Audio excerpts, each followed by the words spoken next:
นายจะเชื่อจริงๆหรอนี่มันหลอกกันชัดๆเลยฮะจริงเหรอหลอกยังไงอะนั่นสิเธอลองคิดดูสิว่าเราจะได้รับเงินล้านจากอะไรล่ะในเมื่อไม่ได้ไปเสี่ยงโชคหรือลุ้นรางวัลอะไรเลยจำไว้ไม่มีใครให้เงินเราฟรีๆโดยที่เราไม่รู้ตัวหรอกนะแถมยังให้โอนค่าธรรมเนียมไปให้ก่อนอีก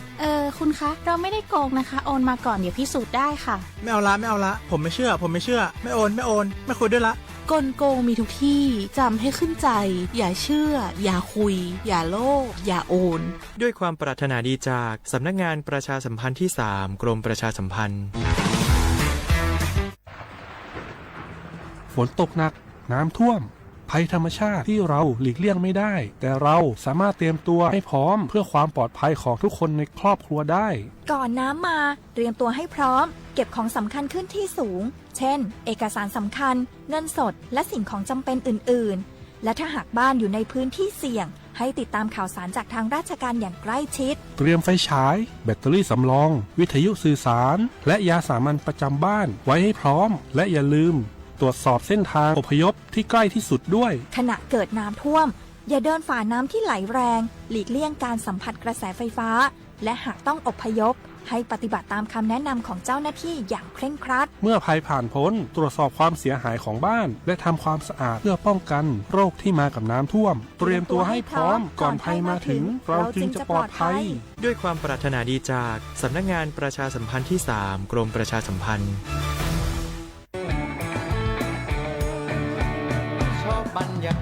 มาพี่ชนแม่วันนี้ปาร์ตี้กันให้สุดๆกันไปเลยจัดไปไหมเมาไหมครับหรอพ่อกลับบ้านได้แล้วเดี๋ยวพรุ่งนี้ก็ต้องไปส่งลูกไปโรงเรียนแต่เช้าอีกจะดื่มอะไรนักหนาเนี่ยนะตื่นไว้อยู่แล้วจะอะไรกันนักกันหนาขอสนุกกับเพื่อนหน่อยดิเหนื่อยมาทั้งวันแค่นี้นะพี่ไปร้านอื่นต่อไปก็ไปพี่ทำไมรถคันนี้มันขับช้าจังเลยอะแซงไปเลยพี่แซงไปไฟแดงก็พาไปเลยพี่ตรงเนี้ยมันไม่มีกล้องไม่โดนจับชัวร์เอาวะไปก็ไปเฮ้ยพี่ระวังรถบนท้องถนนการตัดสินใจพลาดเพียงครั้งเดียวอาจไปถึงความสูญเสียอย่าให้ความสนุกเพียงชั่วครู่กลายเป็นความเศร้าชั่วชีวิตด้วยความปรารถนาดีจากสำนักงานประชาสัมพันธ์ที่ 3 กรมประชาสัมพันธ์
这是你是老河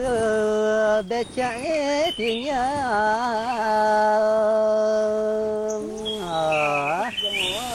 啊，大哥啊妹啊的我啊的是啊他当啊。的妈妈是子啊，的妈呀不啊，妈啊。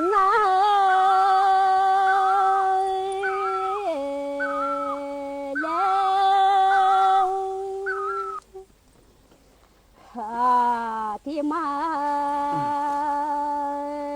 呀，咱妈啊嘞，的没有路是呀，你小子，只怕咱的我那。三姑娘过太路一年路啊，我们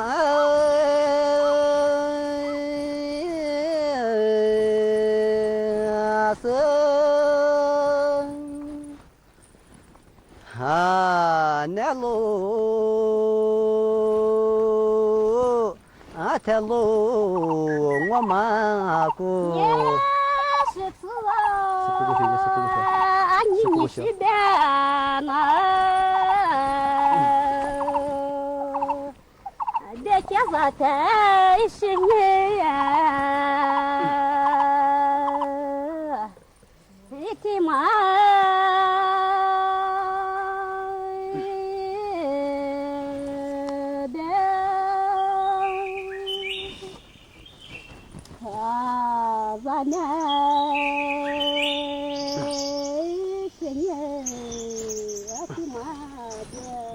今年了，今年是了，是了来年，默默的家做客啊，咱我。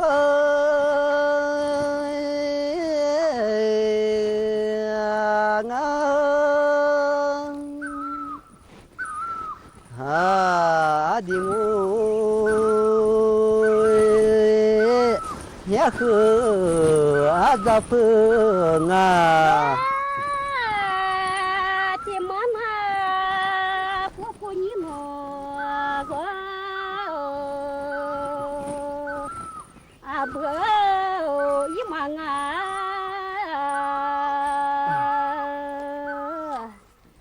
你的他。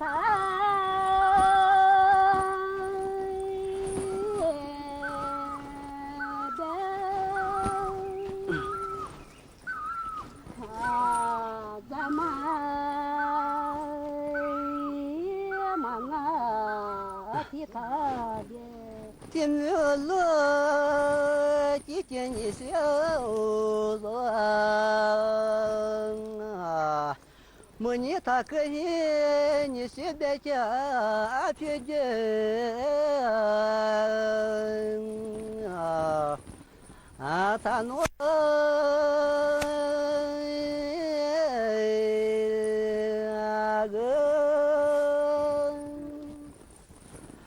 啊的我啊去嘿啊他学嘿是子啊，你我别拿别吃也别喝，一天来。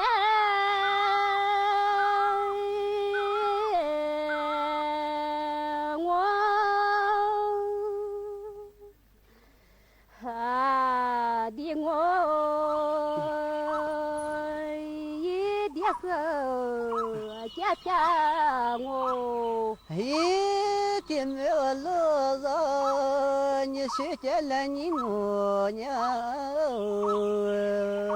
啊？你现在叫一丝不啊，落地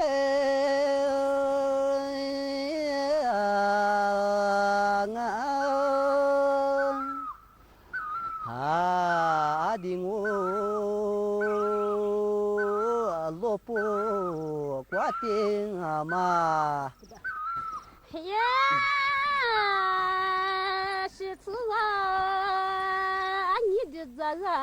嘛？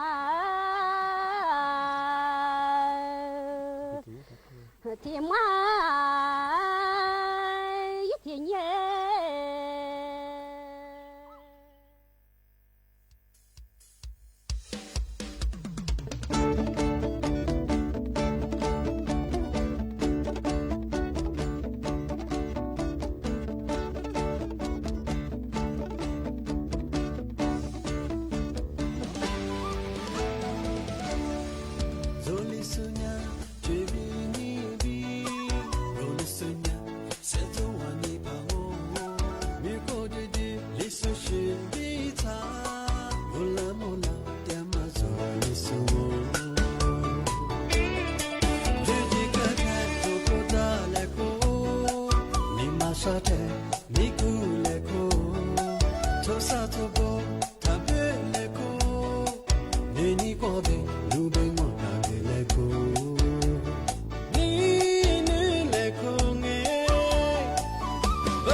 是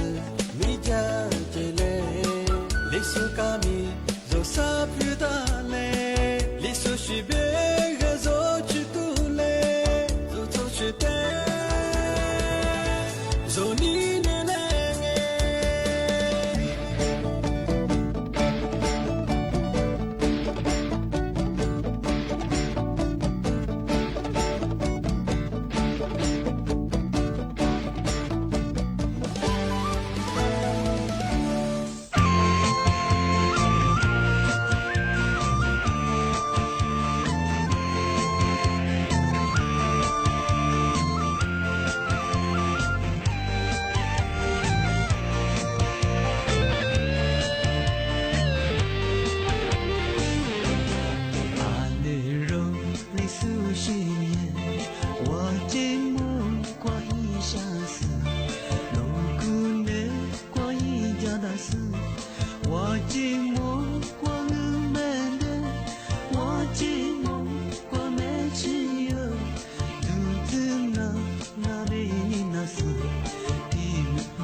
เสียความอะไรเขาขว้างอ่ะอามาสาหนีเมื่อวานนี้3 โมงอ่ะเอารายการลิซุงดูสติความไปแล้วไงเอาลิซุงประกาศกวยประทาจิ้มไม้ไง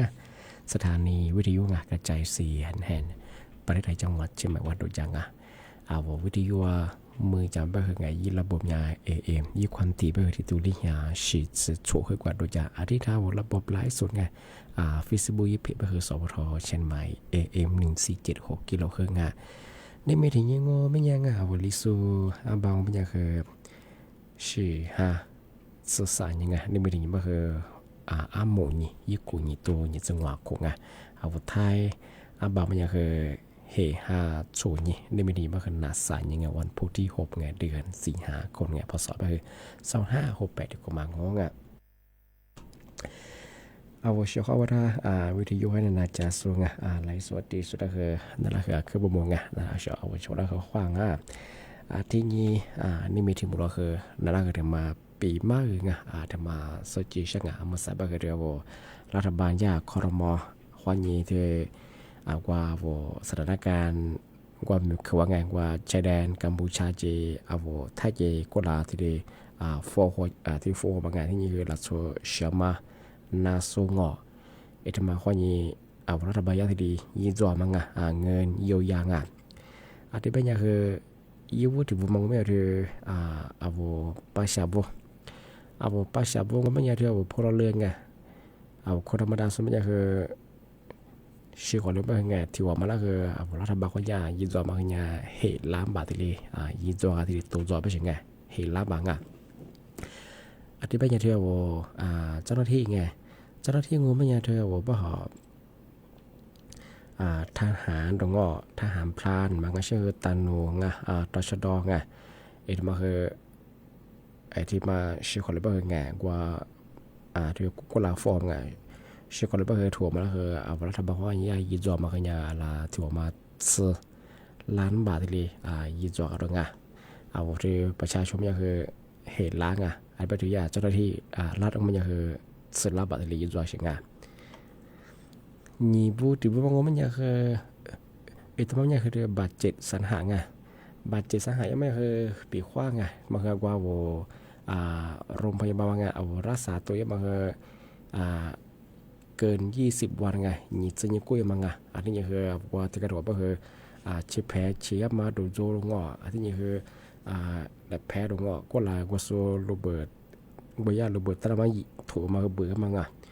ที่ชิบมันยังคือมาชิบังขวาคือว่าเหมือนจันนาคือแล้วมันอ่ะก็เดี๋ยวก็พามาบิดเจงว่าเป็นไงคือสหายมันยังคือที่ว่ามาแล้วยังไงที่ล้านบาทที่ยีจอเฉียงไงมาคือเนี่ยที่เจ้าหน้าที่รัฐไงคือตันหนุ่มแบทหารแบไงทหารพรามแบตชดไงมาคือที่ล้านบาทที่ยีจอเฉียงไงที่เป็นอย่างเดียวประชาบุงมันยังไงประชาชนยังคือถือมาแล้วคือเหตุแสนบาทที่ยีจอเฉียงไงก็หลังมากกว่าเซเว่นไงกูอยากกัมพูชาโซฟูฟลามาไงกว่าเซเว่นปานามาอย่ามาคือกวางเราโซยังคืออะไรอย่างเช่นมาคือยังยิ่งแสดงออกจากเชียงไงมาคือยังคืออะไรอย่างคือยังถั่วมายังคือเฮลันสิว่าเชียงไงที่ยังนาโซงอกว่าคือสอนอะไรเป็นยังคือเฮแสนสิริว่าเชียงไงซาบูที่พวกมันยังมาคือว่าบาดเจ็บขึ้นน้ำมาไงทำมาคือยังว่าเขาอยากรักษาตัวยังมาคือยังยี่ขวายี่ซึ่งยังทำมาคือยังว่าประชาบุยังคือที่ว่ามาคือลิชาร์ยีจอเชียงไงรัฐบาลไงที่เป็นเจ้าหน้าที่รัฐไงตันนมแบทหารแบงทหารพรานตัวชดบ้างไงทำมาคือถั่วมาคือหัวชาบาทีเลยยีจอเชียงไงทำมาคืรัฐบาลก็ทีเลยกว่าสถานการณ์ของกุลาเดอนอจัดสุดกันทีเลยยีจอมังไงทำมาคือถึงมาทีเลยปีมาสกิลใช่อยู่ใช่ไหมไงที่นี่ไงที่ถึงมาโง่เป็นยังคือทำมาคือมุสาที่ยาพาณิชย์ไงพาณิชย์ชั้นใหม่เจไปรษณีย์ไทยไงที่ย่านที่นี่ก็มาจากแล้วคนยังที่ไลส์ยีจะโซเตอร์โซลาทียีจอมังไงที่บ้านมันยาวที่ชาวเกษตรกรไงมาปีขว้าสนใจชอบงงเป็นยังไงมาใส่ยาพาณิชย์คือกว่าเจไปรษณีย์ไงที่ย่าจากแล้วคนยังแจกกล่องเยอะไปเชียงงานไว้กล่องมาคือเกลือที่นี่คือส่งแรงเยอะมาคือฟรีๆเยอะไปเชียงงานไปคว้านูว่าระบบออนไลน์ข้อนี้โซดาสูงว่าวุ้นสาบเป็นไงที่มายาที่ดีกล่องคือลายสึกก็ดูคือปุ๊บเปิดเกลือค่ะที่นี่สูงกว่าสูงเยอะมาคือเนี่ยปุ๊บเปิดสูงกว่าเชียงงานที่แบบก็ไม่อยากมาสนใจชอบงงไม่ยังไงบอกว่าหลักฐานไงสมุดทะเบียนไงเกษตรกรไงมันก็ชื่อว่าเอกสารที่ราชการคนนี้ยืนยันดูตามงานว่าแล้วเราได้มางานนู้นคือเกษตรกรเป็นยังไงทำมาแต่ละเป็นยังไงที่ยังว่าพร้อมสาวนาวไงสาวนาวแบบประชาชนแบบคือแต่ละเงาะที่เป็นยังคืติดต่อไงปีว่านูบรรจุจะมาเป็นไงกล่องผสมแบบว่าติดต่อสำนักงานพาณิชย์จังหวัดเชียงใหม่ไงมาคือชั้นสอบเป็นไงอาคารอำนวยการสารกลางไงยิงติดต่อช่องไงนี่มีคำพูดว่านี่กูหาซื้อที่เรียบเรียงไงแต่มาคือบุตรมีจะสูงอ่ะบุตรชาวเกษตรอะไรใหญ่สุดแล้วมาสับเบอร์อะไรสับเบอร์อะไรผิวเบอร์ผิวที่มาข้างอ่ะรีบผิวคือเนี่ยอันนี้สัญญาคือเนี่ยยิ่งลงอ่ะ อาทิตย์เมื่อมาสายาพันนี่คือทีเดียเอาเลยสมีตัวต่อสู้ทีเดียยี่ตัวเชิงไงปีว่าว่ามาว่าระบบเอาเราว่าอยู่สาเบงไงสุดสุดเคยยิ่งกล่องเคยเปิดสุดเกี่ยงว่ายิ่งสุดว่าส่วนมาเคยสุดฟีสุดเชิงไงอาทิตย์เมื่อโนสนใจเมื่อไงนึกว่าปีว่าโนทะเบียนไงเที่ยวทะเบียนเกษตรกรงานส่วนเมื่อแต่ละงานมันไม่ใช่นึกว่าย่าหน่วยงานราชการเขายินดีนะว่าละร้อยได้บางงานนู่นยังคือชาวเกษตรกรไม่ยิงไอ้ที่มาคือแต่ละไม่ใช่ไงอันนี้แปลว่าสารกาวไงย่าที่สำนักงานพาณิชย์จังหวัดเชียงใหม่วันยินติดต่ออะไรดีจองง่ายทำมาถึงมาแจ้งเตือนช่างงานชาวงานที่ถึงมาโง่ไม่ยังทำมาคือไงไม่ใช่มาคือว่าประกาศยังไงมาสายาสำนักงานตำรวจ CIB คือประกาศแจ้งเตือนยังไงมาสาเธอกลุ่มมิชาชีพมาคือก็จะก็งอถึงนี้ก็ถึงนี้เคยได้รับบริจาคยังมาคือด้วยชาวงานว่าเอาชาแนลว่ายี่ตัวเป็นยี่ผู้บากุลเดียที่เล็กเกิดเดียบยังไงบางทีสายยังไง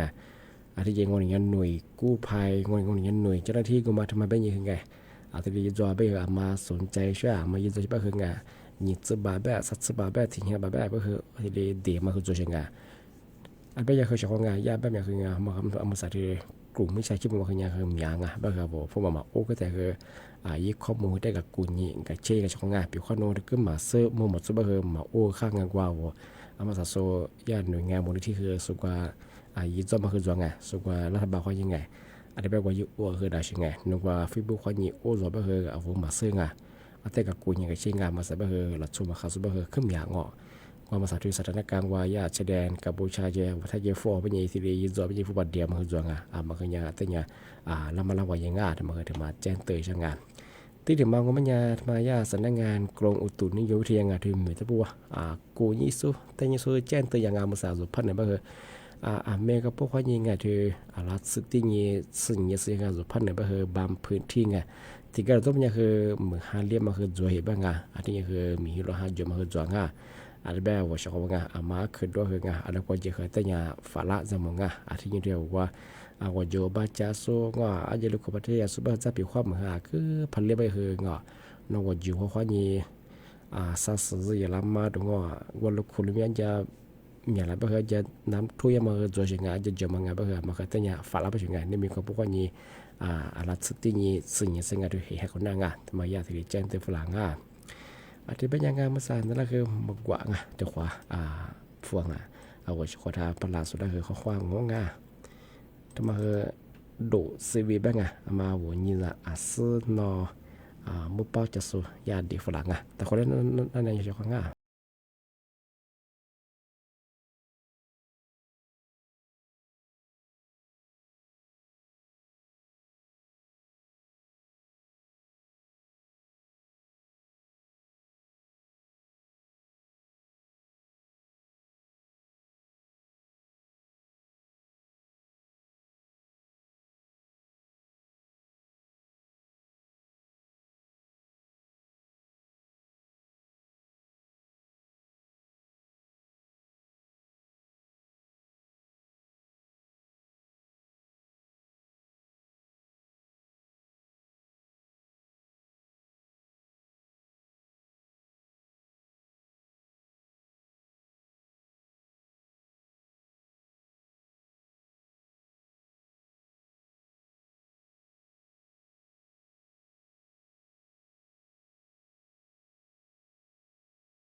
ไม่ได้ไงที่ว่าศึกษามียิดาสุงว่าที่ชาวเกษตรกรมาใส่แบบว่าแบบช่วยไงยาทาพันนี้เช่นหมายเจปริศนีย์ไทยอย่างที่จะได้คนเยี่ยวเด็กเกษตรกรอะไรยิดจอมังอะไรบางอย่างว่ายี่กล่องเจตะกร้าไงใส่ผลไม้ดงอะไรสึกก็ดูไงทำไมยาที่ใจยาที่ยาส่งฟรีเยอะไปถึงอะไรบางอย่างมาสนใจช่องว่าเป็นยังไงว่าสำนักงานพาณิชย์จังหวัดเชียงใหม่ชั้นที่2เป็นอาคารอำนวยการเป็นว่าสถานการณ์จังหวัดเชียงใหม่เอาพอเยอะมากยี่หลักฐานยากว่าเอาสาวนาสาวนาทะเบียนเกษตรกรเป็นที่เยี่ยมเป็นชื่อว่าเอาหน่วยงานราชการข้อนี้ใบรับรองตัวตาเป็นเอาปัญญาชาวเกษตรมีแต่ส่วนเป็นยังไงที่มาแต่ยี่ติดต่ออยู่ไปถึงที่ยากว่ายี่บาทสาวนาเคยเตะไปถึงที่เดี๋ยวมาโง่บรรยายจะมาคือที่มาปีมาช่างจะมาอยากคือวันที่6 ถึง 8จะมาคือกรมทรัพยากรธรณีอันจะบอกว่าที่กว่ากุญยิสุกว่าตีสุอยากคือบรรยายคือแจ้งมาคือแต่ยาฝาละจำไม่ใช่คือวันที่6วันที่8ซึ่งนี่มีความยิ่งเสนอวันยิ่งซึ่งมันจะคืออะไรเนี่ยบอกว่าเมื่อฮันเรียมังที่ก็ต้องไปเหมือนฮันลีเซไปดินทะลุยังมางอแล้วไปชิกไว้ยังมาดูงอจริงๆก็อยู่บ้านนี้สัตว์ยาลามางานมาอะไรซิลี่อำเภอที่จังหวัดเชียงใหม่คนได้บางยูติกับบ้านที่อำเภอจอมทองที่ยังดอยสะเก็ดแม่แตนแม่วานองค์ก่อยที่ยังชันดาวมุฝานแม่แจนที่ยังอำเภอแม่ออนที่จังหวัดห่ออำเภอห่อที่ยังใช้ประการพร้าวแม่รินอันนี้คือแม่ไอมาซิลี่อำเภอมาอัตยาฟ้าระวันอัตยาจากระฝาละไปชิงที่วันที่นี่มีข้อนี้เสนอวันยี่สิงวันที่8 สิงหาคมมาอนุญาตก็กรมทรัพยากรธรณียังคือที่แจ้งเตือนฝรั่งมาสับบางพื้นที่ยังคือเหมือนฮันเลียชิงเหมือนฮันเลียสับจะอาจจะยามมาอาทิตย์เกินไปยาที่แจ้งเตือนฝรั่งเอาที่มาพื้นที่มาจัดสับมาแต่ยังที่จำมุฝาราชงานอาทิตย์แรกมันยังไงนี่ไม่ถึงมันก็คือนั่นนับปีมาคือที่เราจองงานก็คือเสนอในงานสมมติความนี้จิ้มมัวเดี๋ยวความมูลค่างานในเมลรายการดิสงประกาศกุเบธาจิ้มหมายงานสถานีวิทยุกระจายเสียงแห่ง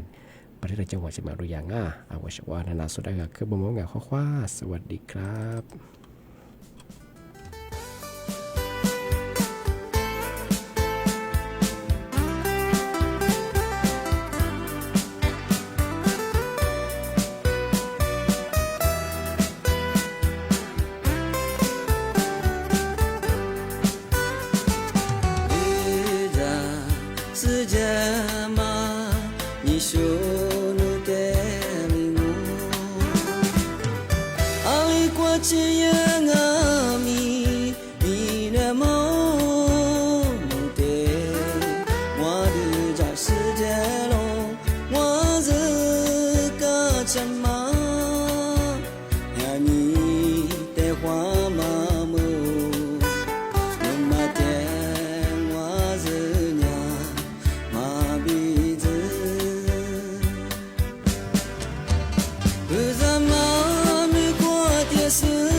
我别人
这是你是老河别讲的呀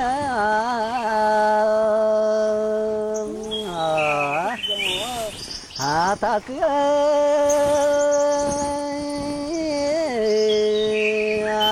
妹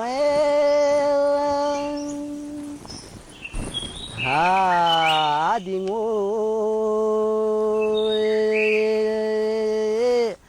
的是他当啊。的妈妈是子的妈呀不妈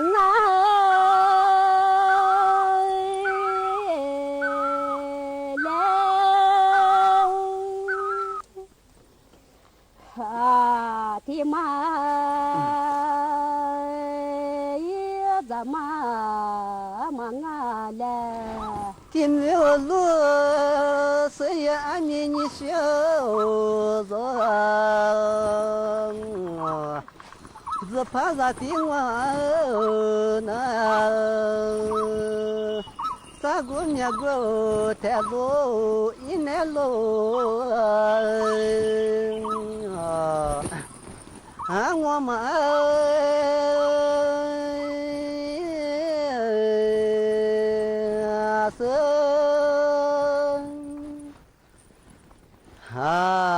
那路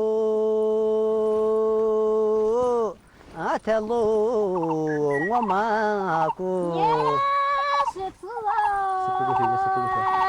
你是别嘛？别叫我太是你呀，你的妈。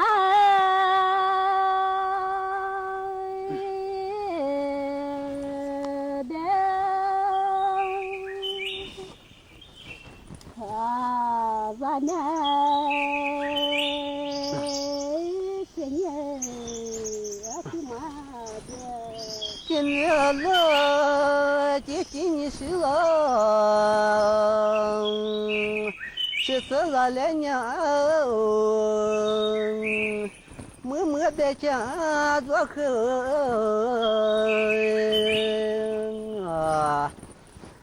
咱我。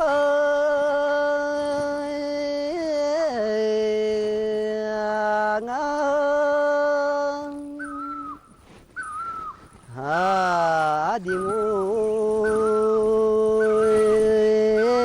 也和咋碰啊？的妈妈，婆婆你么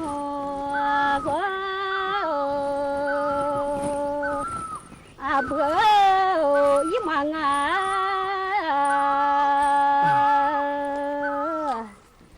你的他。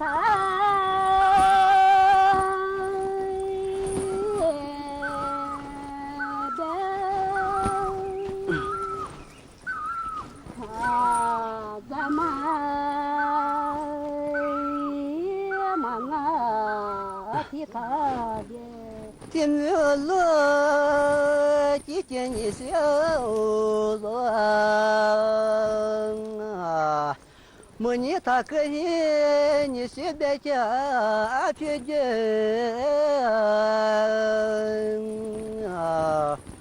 啊，他诺个